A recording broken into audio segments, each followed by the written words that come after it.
Muchas gracias por estar presentes. Vamos a tener la sesión número 21 de la clase de ética cristiana. Esperamos en Dios que sigamos creciendo y tengamos los recursos que necesitamos para tomar decisiones en nuestra vida o cuando debamos apoyar a alguien que requiere.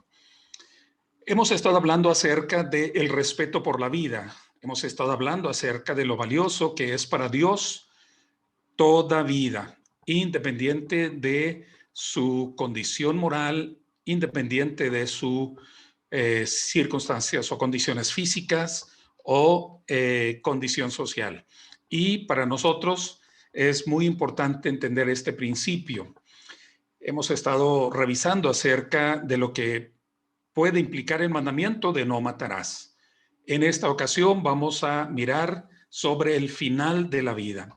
Hemos hablado acerca de no quitar una vida que comienza y vamos a mirar también cómo abordar el tema de una vida que finaliza o una vida que puede finalizar. Y vamos a hablar acerca de la eutanasia.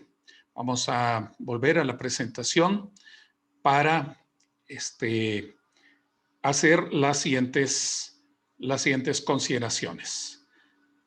El término eutanasia es un eufemismo para hablar acerca de una buena muerte. Es un término que se deriva del griego. Eu es bueno, como en evangelio, como en eufemismo. Evangelio, buena noticia; eufemismo, una buena manera de decir las cosas. Y eutanasia viene también de tánatos. Tánatos, que se refiere a la muerte. Literalmente querría decir una buena muerte. Pero es una palabra para hablar acerca de la intervención en el final de la existencia. Eutanasia. Con respecto de esto, vamos a mirar los siguientes planteamientos y estos creo que son orientadores para que podamos tener una comprensión relativamente básica, fundamental, sobre los últimos instantes en la vida de una persona. Como iglesia, nos pronunciamos en contra de la eutanasia y a favor de la vida.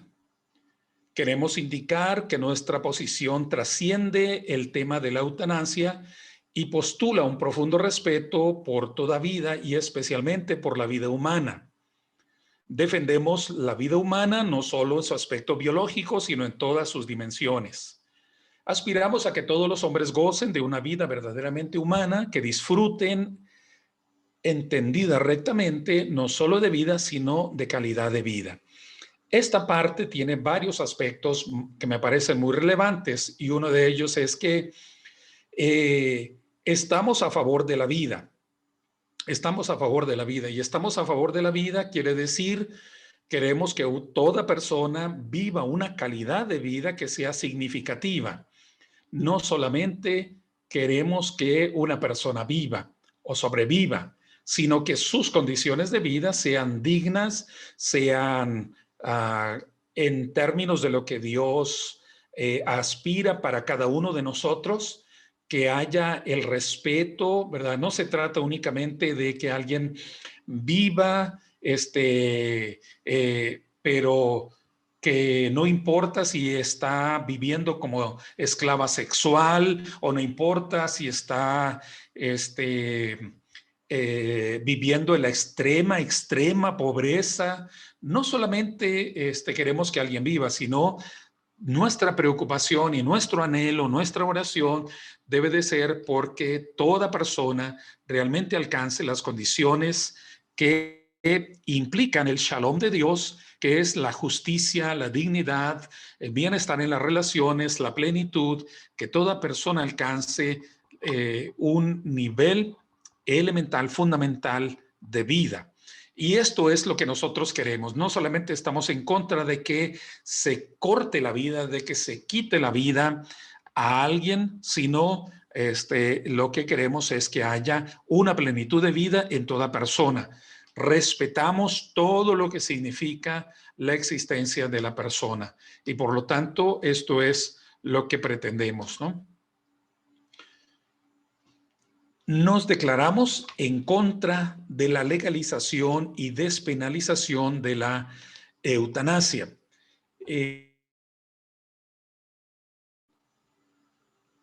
En años recientes se ha discutido acerca de si se da libertad a las personas que pueden aplicar la eutanasia para que tengan esta facilidad.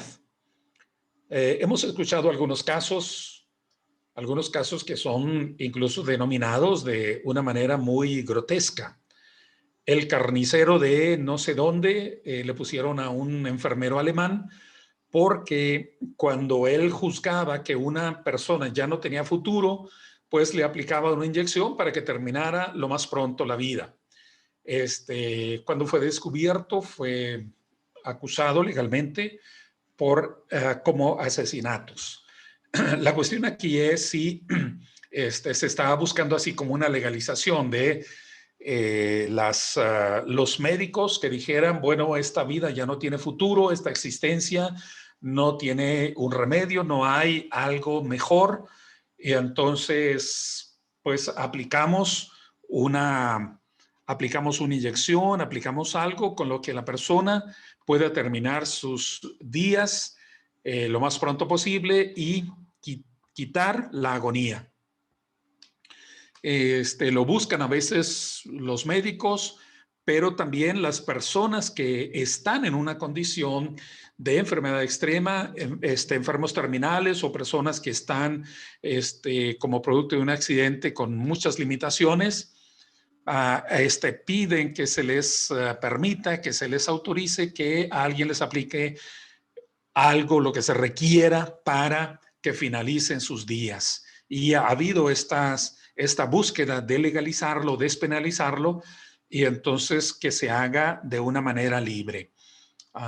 Vemos estos debates en los ambientes legislativos, pero también lo vemos en la sociedad, ¿no? Y lo vemos en personas que lo dicen, ¿verdad? Lo dicen acerca de sí mismos. Si yo me hallara en una situación, yo preferiría que mejor me dieran algo para dormir, me dieran algo para que terminaran mis días. Cuando se habla de la legalización de esto, implica lo siguiente. La legalización reduciría o suprimiría los incentivos para mejorar las terapias. Perdón.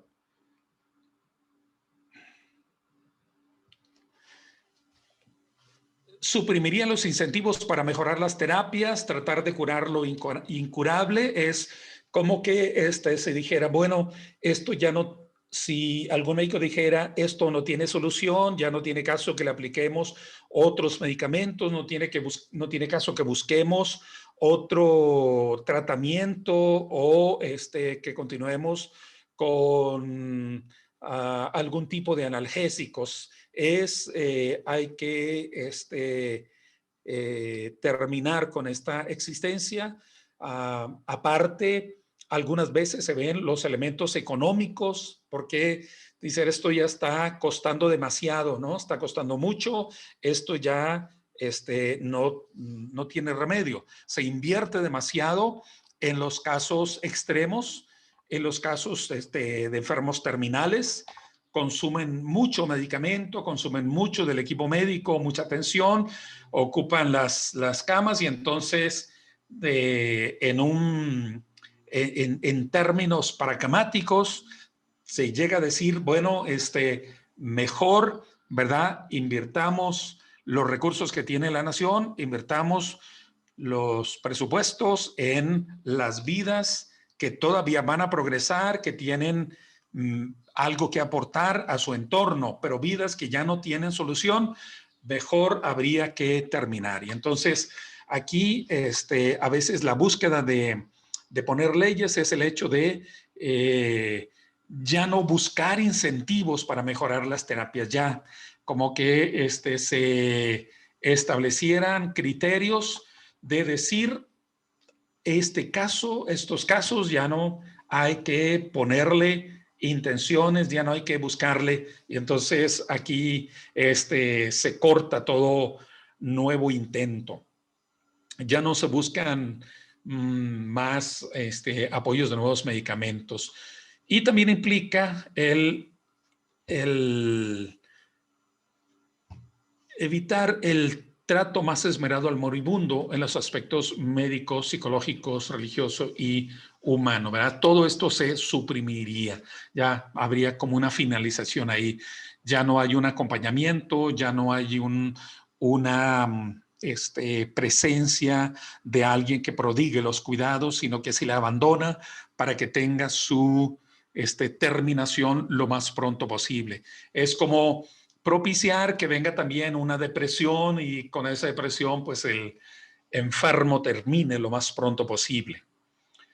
La legalización crearía sutiles o claras presiones para que todo enfermo terminal ejercite su derecho, para que todo enfermo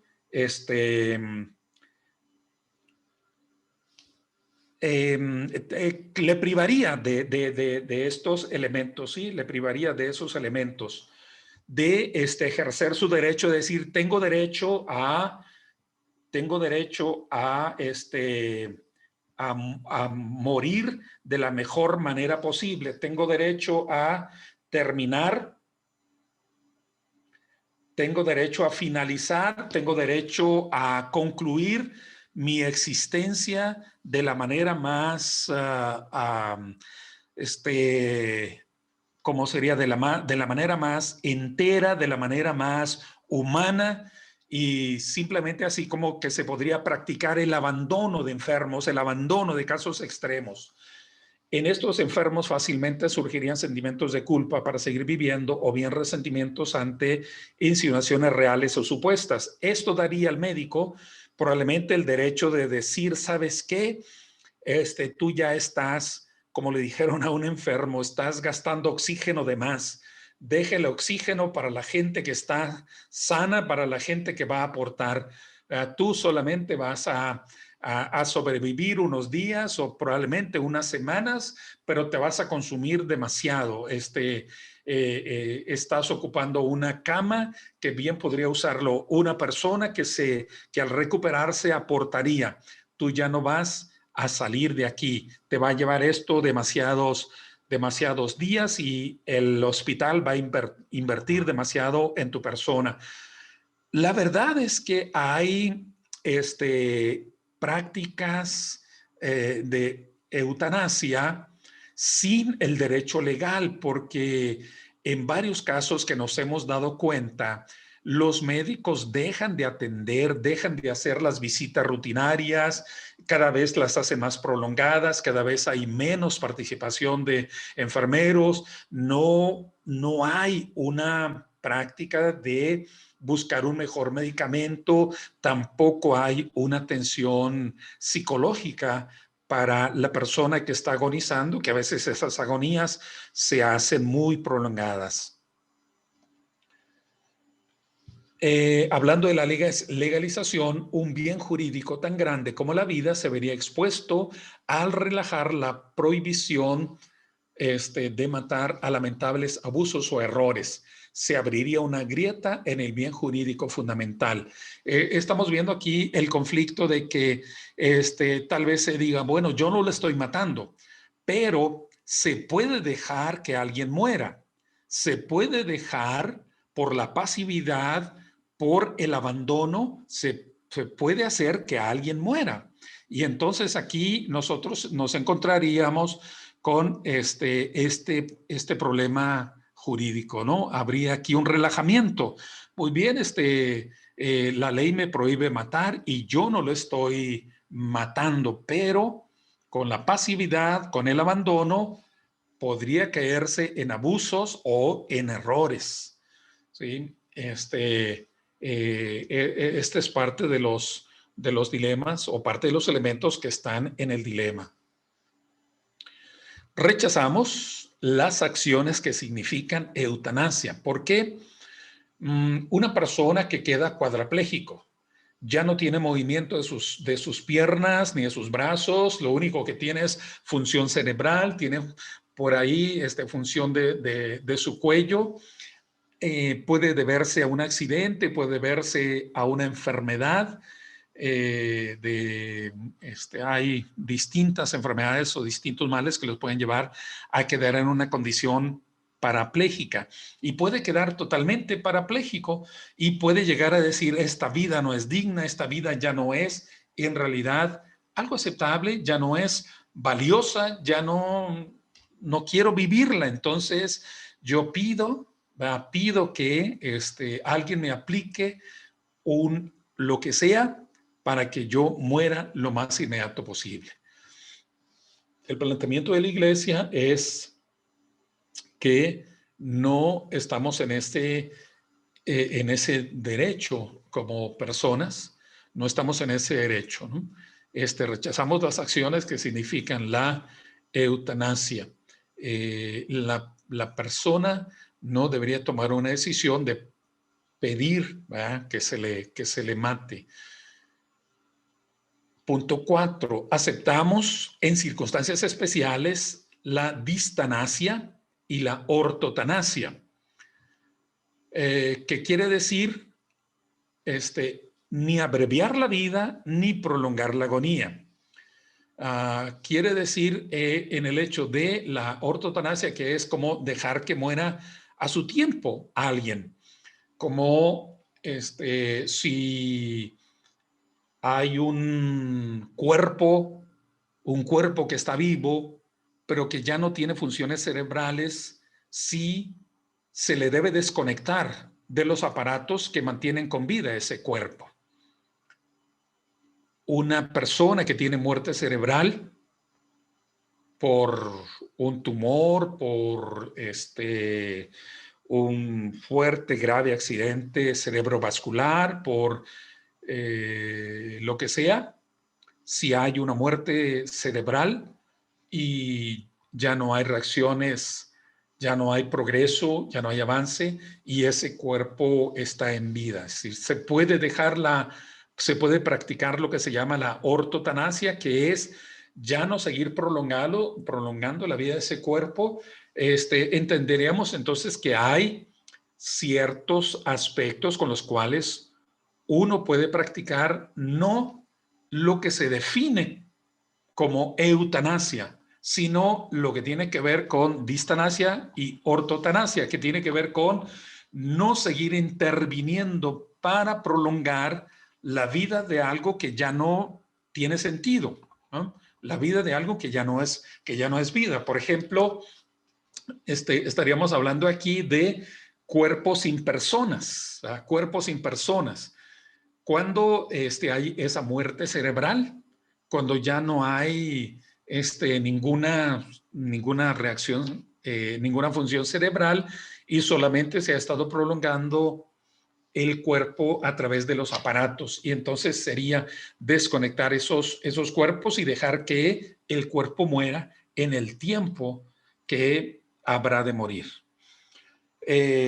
Otro es el caso de personas moribundas, ¿no? Personas moribundas, personas que ya tienen un ciclo, personas que ya están en una fase terminal y a los cuales ya no se les debe someter a tratamientos que resultan excesivamente dolorosos y que le prolongan no mucha vida, sino le prolongan a veces 1 o 2 semanas de vida.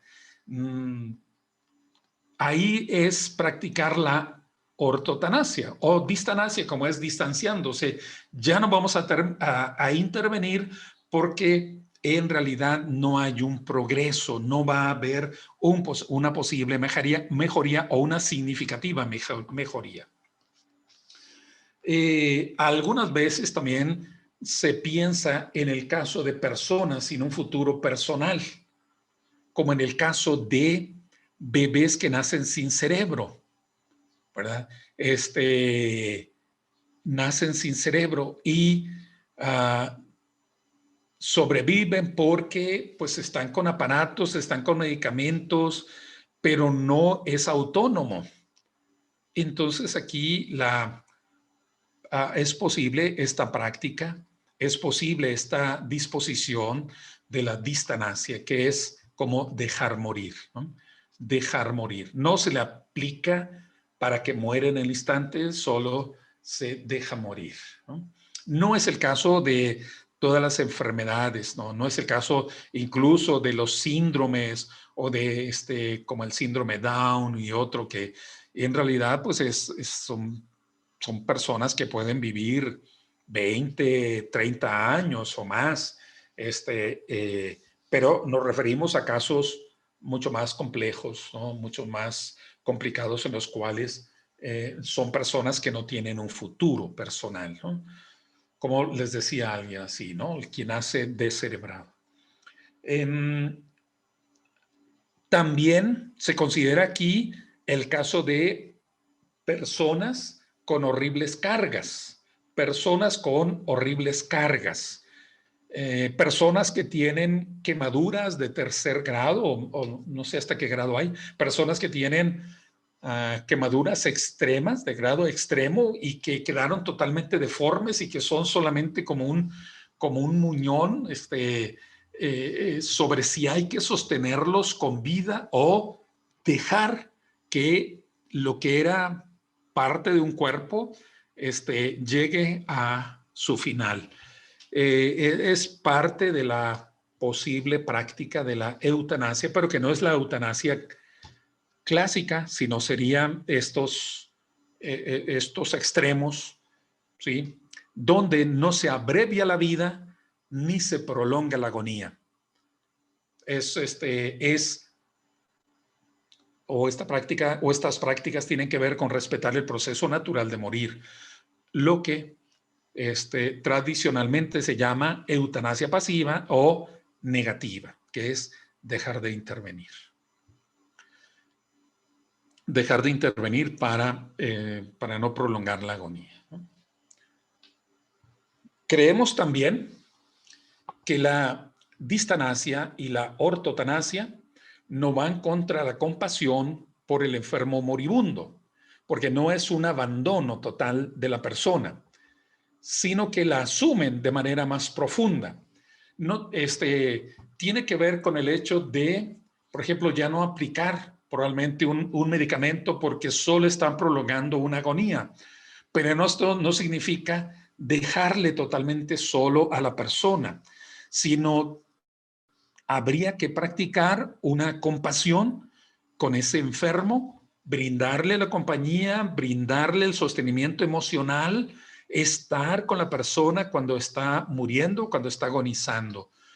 No se va contra la libertad del enfermo, sino se procura, sobre todo en la ortotanasia, ayudar a que esa libertad actúe más lúcidamente sin dejarse llevar por la desesperación o por presiones internas o externas en contra de la vida.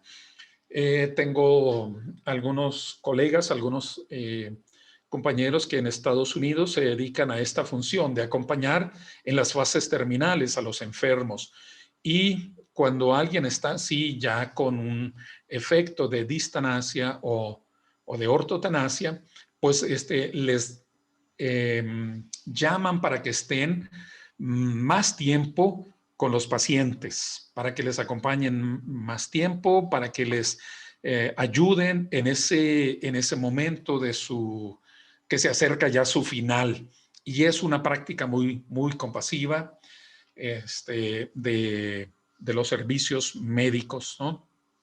Hay clínicas que se ocupan de esto también como casos ya muy, muy extremos.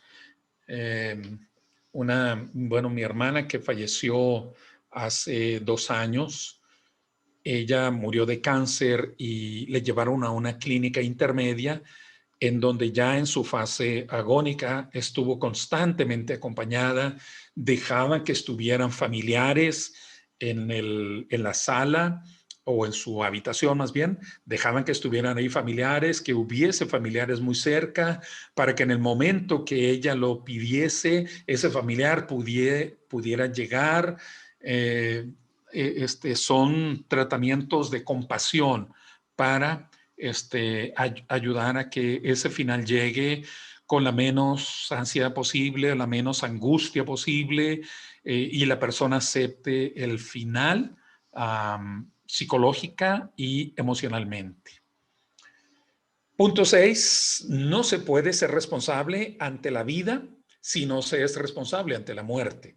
La muerte es el último acontecimiento importante de la vida y en lugar de privar de él al hombre, se debe ayudar a afrontarlo y superarlo humanamente. Es decir, ¿cómo se tiene que intervenir? ¿Cómo se tiene que abordar con el enfermo? No se trata de luchar para quitarle la muerte, porque esto sabemos que tarde o temprano va a llegar, sino que se trata de que la persona lo pueda enfrentar de la manera más humanamente posible.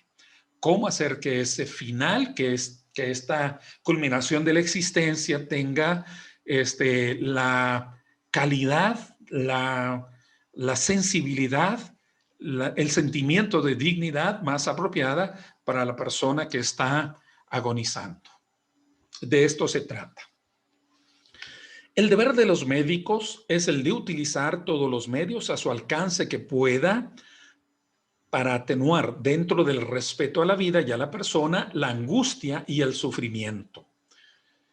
Esto puede conducir hasta prescribir medicamentos sedativos o sedantes en dosis tales que la sobrevivencia del paciente en fase terminal pueda ser acortada, lo cual se justifica en la medida que se tome en cuenta prioritariamente la calidad de la sobrevivencia y cuando el objetivo del que se cuida no sea el acelerar la muerte. Como pastor he estado acompañando probablemente unas de 12 a 20 personas.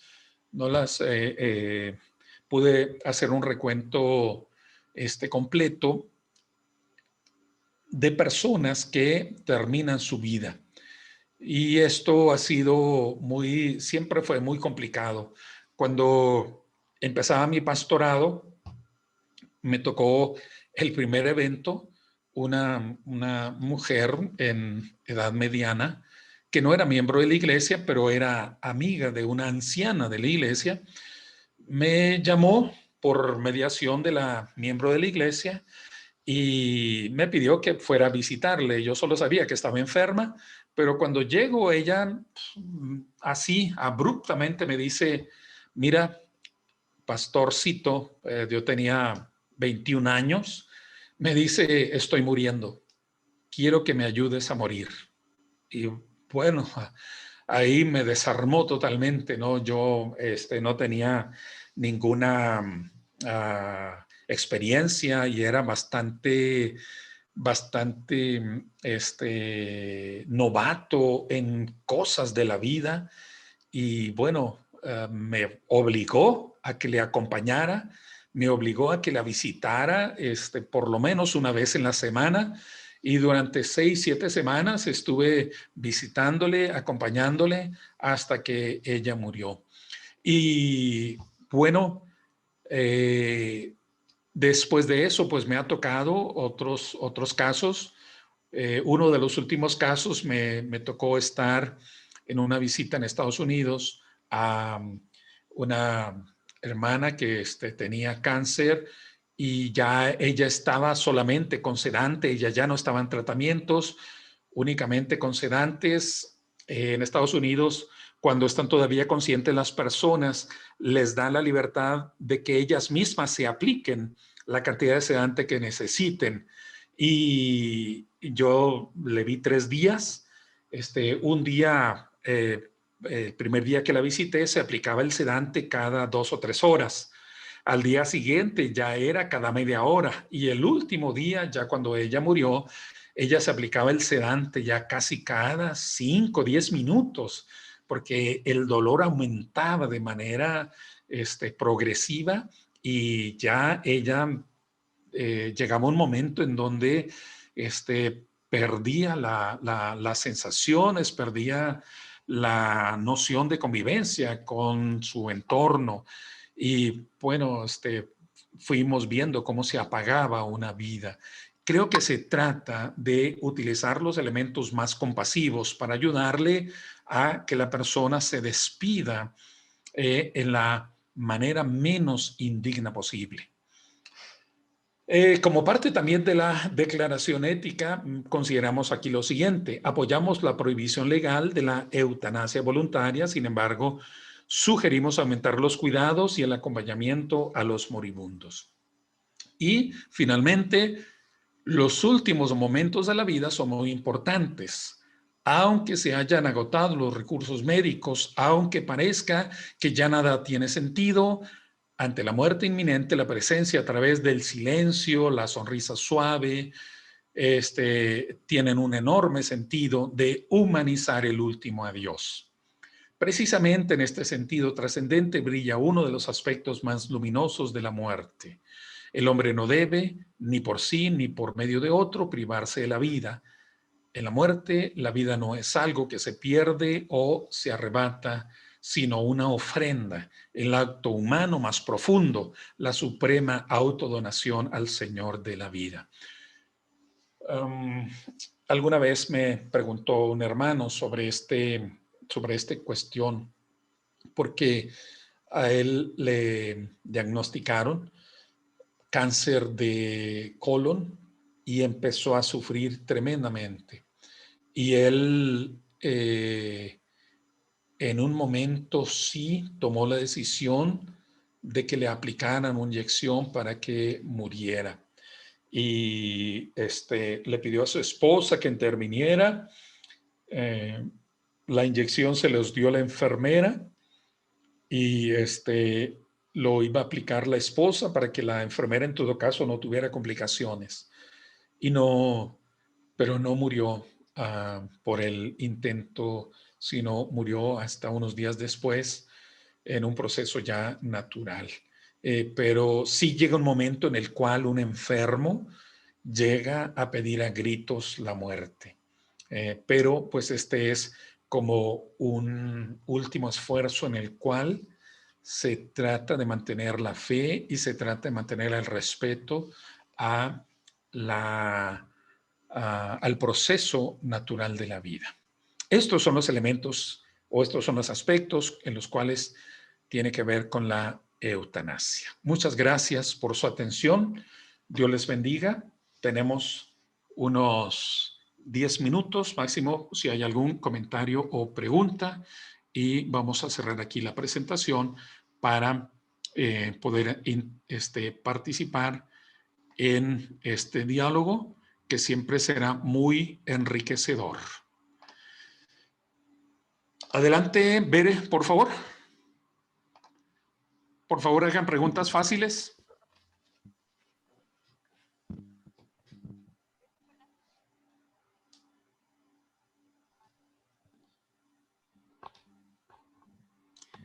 Micrófono, Bere.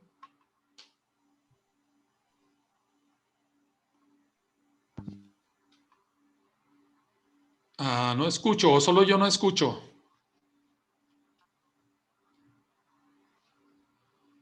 Tampoco los demás se escuchan. Algo tiene que ver ahí con el sistema, el método del sonido. Ok.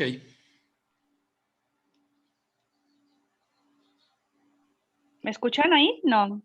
Perfecto. Ya. Ok. Bueno, dije que ya con la sentencia, pastor, no sé si hacer la pregunta o no. No, buenas noches. No, en realidad es que tocó un tema que es bastante sensible, sobre todo porque es algo que en algún punto mi esposo y yo hemos platicado y él siempre me dice, él tiene la confianza en Dios de que me va a dejar a mí llorando y no quiere llorar él, entonces él dice que él siempre va a morir primero.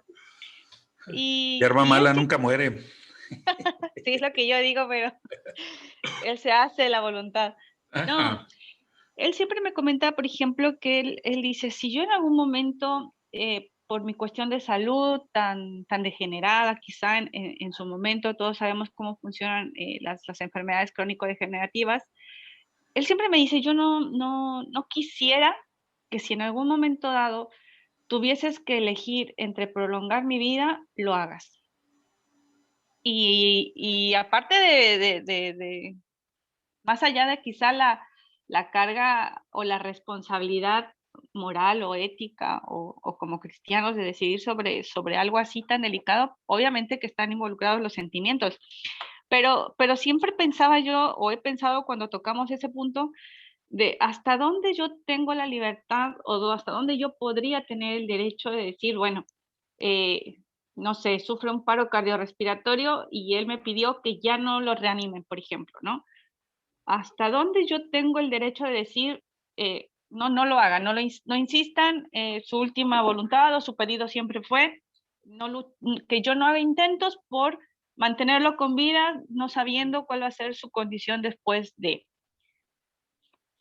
Es complicado, pero no, entonces entiendo que no estaría mal viéndolo de una manera ética o moral o hasta espiritual, decir, Ujú.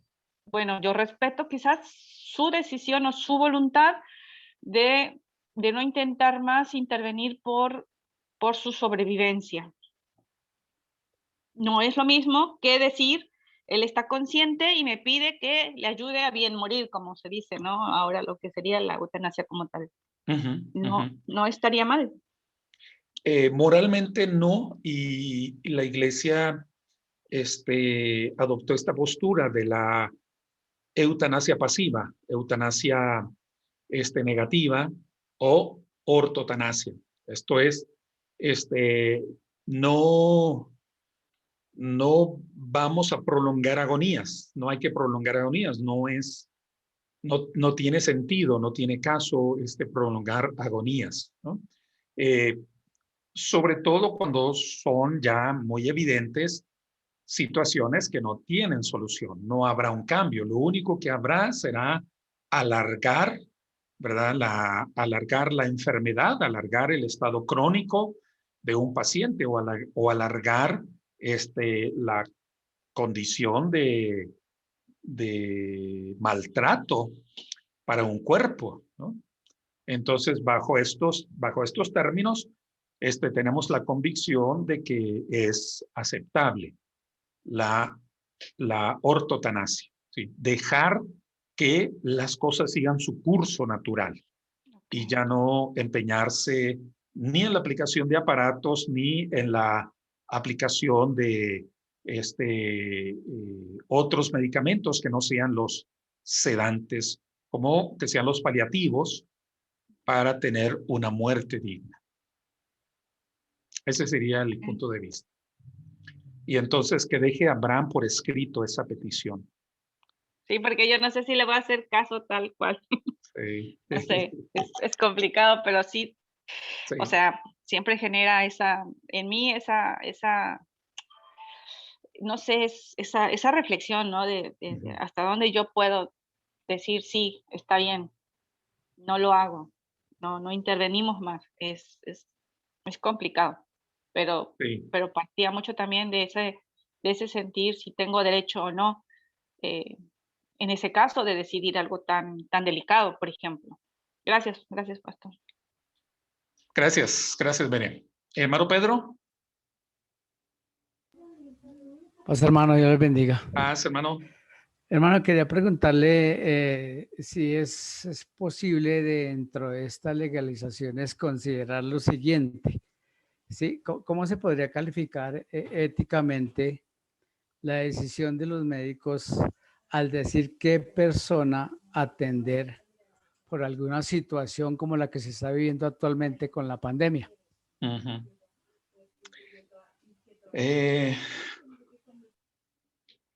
Esa es parte de las complicaciones, ¿verdad? Porque algunos hospitales, la política que establecieron es atiendan a los más jóvenes. porque lo que dicen es se van a recuperar y al recuperarse van a seguir teniendo una vida productiva. Pero las personas ya mayores, muy mayores, pues ya no tienen una vida productiva. Y entonces, como que si tienen el dilema económico de hacer este medicamento, tenemos medicamento para uno, ¿a quién se lo aplicamos? Eligen al que tiene todavía una vida productiva. Y lamentablemente es así, de cómo muchas veces deciden las cosas. Creo que en realidad debería de atenderse en el orden de que llegan al hospital, ¿no? En el orden en el que llegan, en el orden en el que tiene la atención el enfermo. Y yo creo que la vida de un adulto mayor tiene el derecho igual que la de alguien que tiene una edad menor. Tiene el mismo derecho en cuanto a dignidad humana. Y deberíamos de exigir este derecho. Excepto cuando realmente ya es un caso de agonía, ¿no? Así, nos referimos aquí a la edad del paciente. Pero otra cosa es la condición de salud del paciente. Y ahí sí ya serían otros factores y es en donde interviene este dilema. Esta sería mi opinión, hermano Pachón. O sea que no se podría de pronto pelear, por decir así, algo para que la persona fuese atendida, o simplemente ya es decisión del médico. No, yo creo que sí debemos pelear. Si es un adulto mayor, sí deberíamos de pelear de que sea atendido. Que sea atendido, no importa que digan que es gasto innecesario o gasto demás, no importa. Esa misma persona puede ser de que estuvo aportando en su vida productiva para el servicio médico, para el servicio de salud, estuvo aportando durante determinado tiempo justo, ¿verdad? Para este tiempo. Y ahí el argumento económico no es válido, ni el hecho de que alguien sea productivo económicamente o no. Creemos que la vida de toda persona es valiosa, independiente de su edad, independiente de su condición económica, toda vida es valiosa y sí, ¿verdad? Tenemos el deber moral de exigir la atención para un enfermo adulto mayor. Listo, pastor, gracias, Dios le bendiga. Al contrario, gracias a usted. Hermana Lucy, la última pregunta. Sí, hermano, estamos mirando lo de la declaración que la Iglesia de Dios, como Iglesia de Dios, nosotros estamos a favor de la vida. Sí. Pero, sin embargo,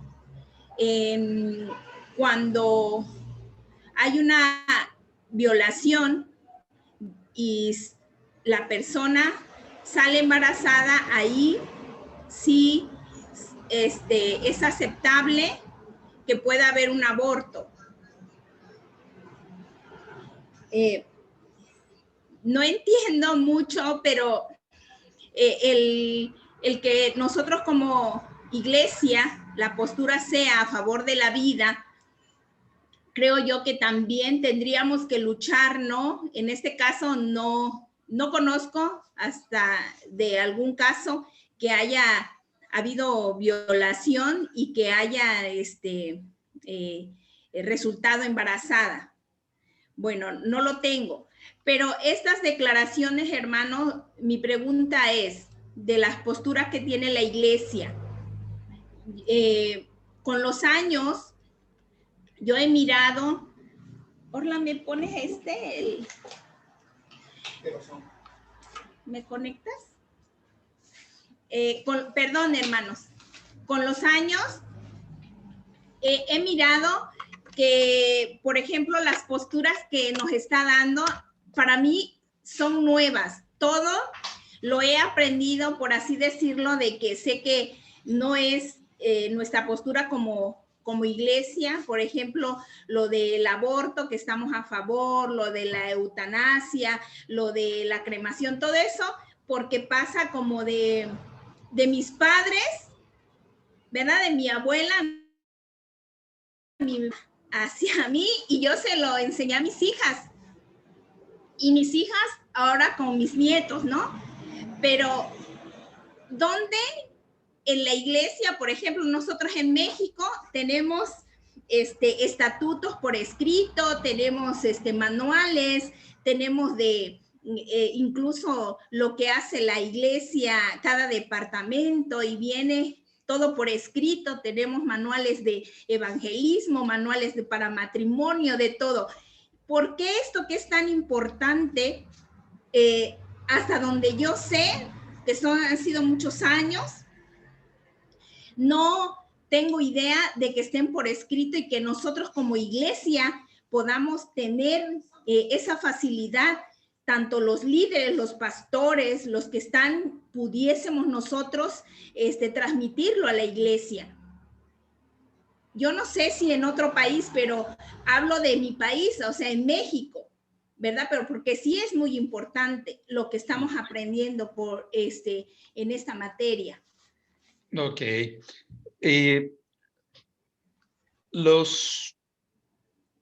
Las declaraciones que les he presentado, la mayoría están aprobadas conciliarmente en México. Algunas de ellas fueron llevadas también a Argentina, al Concilio Argentino-Uruguayo, y las adoptaron con algunos arreglos.